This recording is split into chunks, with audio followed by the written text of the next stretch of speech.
Hi යාළුවනි welcome කියලා පිළිගන්නවා චානුවෙන් බාගී YouTube channel එකට. මෙම දර්ශනය දැක්ක මොකට කුතුහලයක් දැන්ව ඇති මෙම ස්ථානය කුමක්ද කියලා. මහනුවර ප්‍රදේශයේ සිට කිලෝමීටර් 21ක පමණ දුරකින් පිහිටි මහනුවර ප්‍රදේශයේ සිට පැයක පමණ කාලයකින් ළඟා විය හැකි තාමත් අලංකාර ප්‍රදේශයක් වන බෙල්ලුට් ගම්මානය හරහා තමයි මෙම මාර්ගය වැඩි තිබෙන්නේ. චානුයි බාගී අද ආවේ බස් රථයේ මදක් වර්ෂාපතනය සහිත කාල ගුණයක තමයි ආවේ. මීදුම් සහිත ඉතාම සුන්දර අත්දැකීම් කීපයකට මුහුණ දුන්න අපි දෙන්න.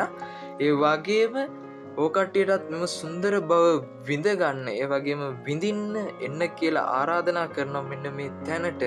මේ තැන තිබෙන්නේ මහනුවර ප්‍රදේශයේ සිට කිලෝමීටර් 21ක පමණ දුරකින් බෙල්ලුට් කියන ප්‍රදේශයට තමයි ඔකටේ එන්න ඕන මෙම සුන්දර අත්දැකීම විඳගන්න. මයි බාගී ආවේ බස් රථයේ තමා මෙතැනට. මම බස් රථයේ එන විදිය ඔකටට පැහැදිලි කරන්න.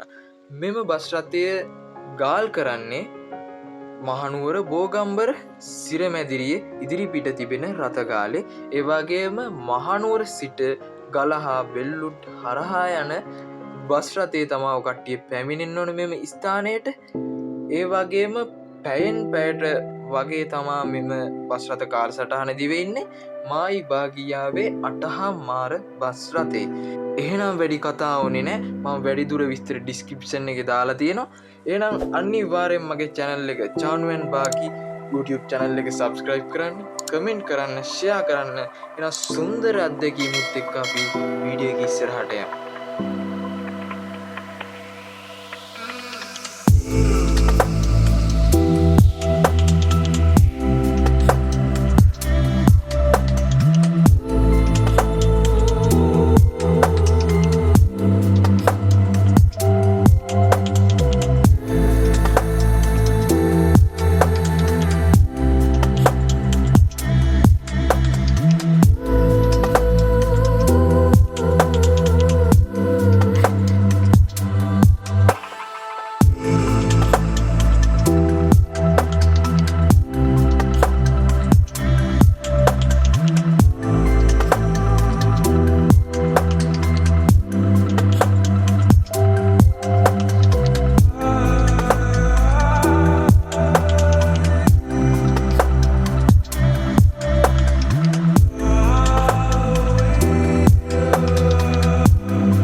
පරිසරයේ සුන්දරත්වයේ ඉදිරියෙන් ඉදිරියට වැඩිවෙත්ම ඉතාමත් මනරම් දර්ශන කීපයක් අපගේ කැමරා කාචේ සටහන් වුණා.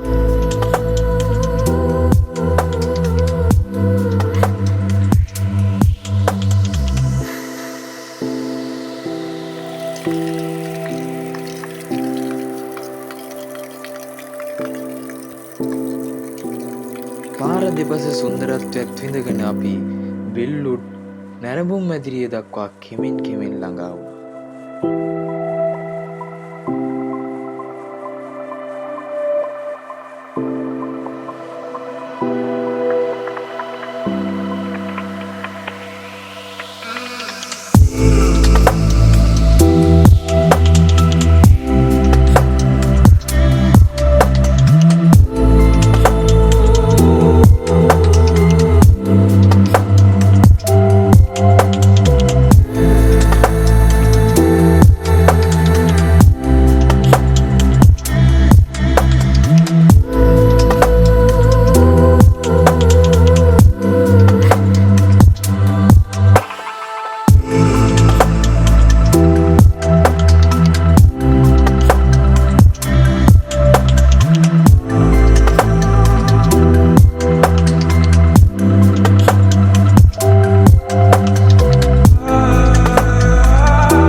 නොතේරෙනා වැව් ඉස්මත්තෙන් ඒ නැගෙන සුළඟ අපේ ගතට ඉතාමත් සනීපකාරී හැඟීමක් ගෙන දෙනවා.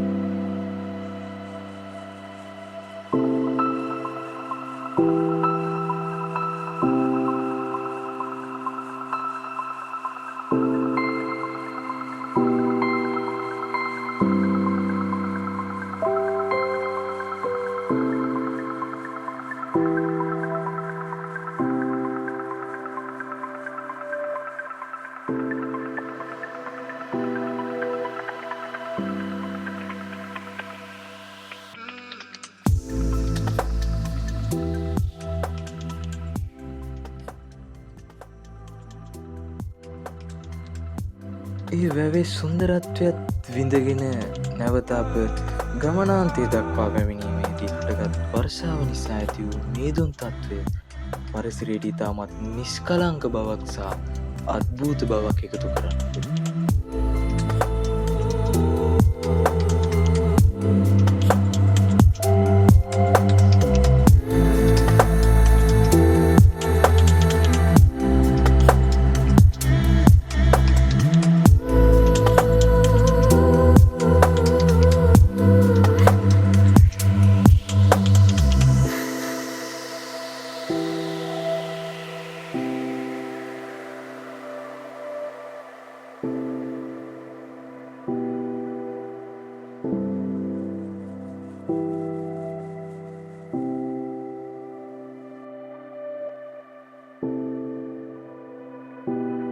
පරිසරයේ සුන්දරත්වයත් විඳගෙන කෙමෙන් අපි ගමනාන්තය කරා ළඟා වුණා. එහෙනම් අලුත් වීඩියෝකින් සෙට් වෙනතුරු නැවත හමු වෙනතුරු මගේ channel එක subscribe කරන්න, comment කරන්න, share කරන්න. අලුත් වීඩියෝකින් සෙට් වෙන්න.